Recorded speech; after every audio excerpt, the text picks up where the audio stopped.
اعوذ باللہ من الشیطان الرجیم بسم اللہ الرحمن الرحیم۔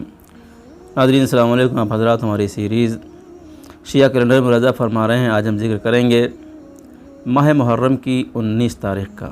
ماہ محرم کی 19 تاریخ سن 61 ہجرہ، 19 محرم 61 ہجری کا دن وہ دن ہے جس دن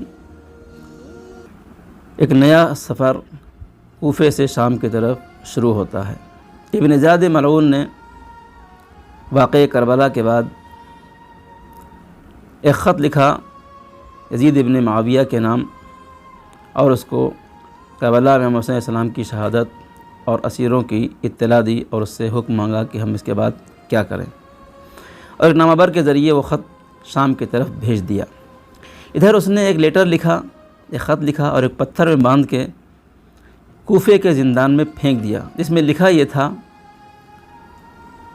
کہ قاصد شام کی طرف گیا ہے جو فلاں دن تک واپس آ جائے گا۔ جس دن قاصد شام سے واپس آئے گا، اگر آپ کو تکبیر کی آوازیں سنائی پڑیں تو آپ سمجھ لیجئے گا کہ آپ کے قتل کا حکم آ چکا ہے، لیکن اگر اس دن تکبیر کی آواز نہ آئے تو آپ سمجھ لیں کہ آپ لوگ امان میں ہیں۔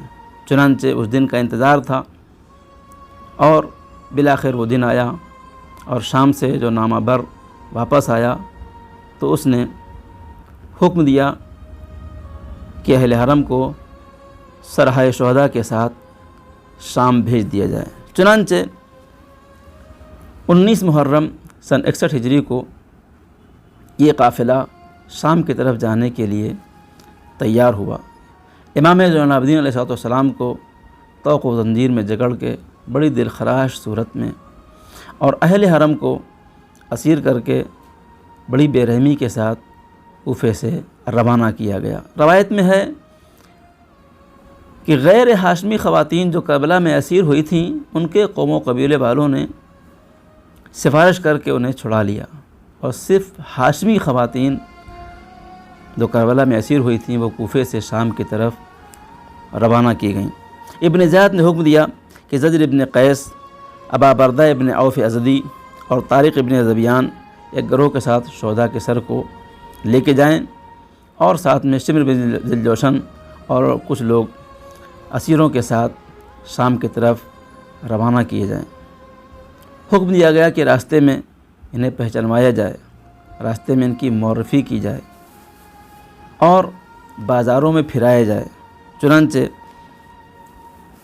یہ قافلہ 19 محرم سن 61 ہجری کو کوفے سے شام کی طرف روانہ ہوا۔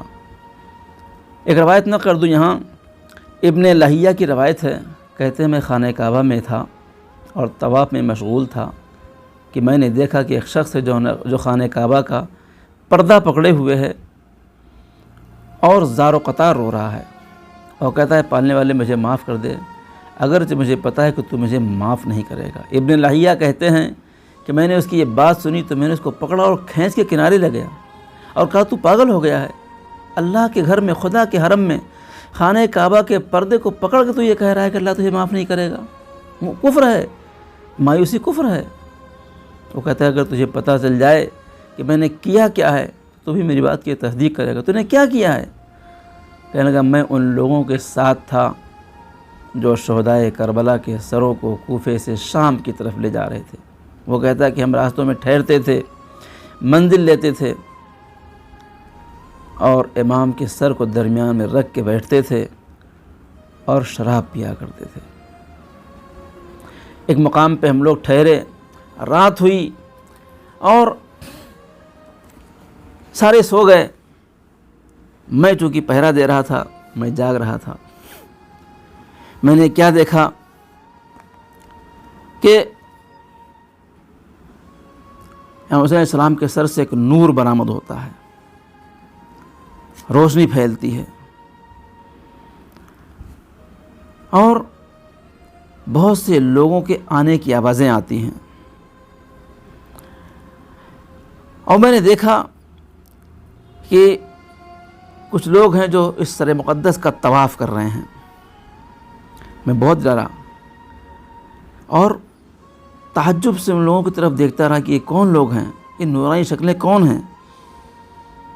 اسی حالت میں نے ایک آواز سنی، اللہ اکبر، میں نے ایک آواز سنی، وہ آواز کہنے والا کہہ رہا تھا، اے محمد، اللہ تعالیٰ نے مجھے اجازت دی ہے کہ میں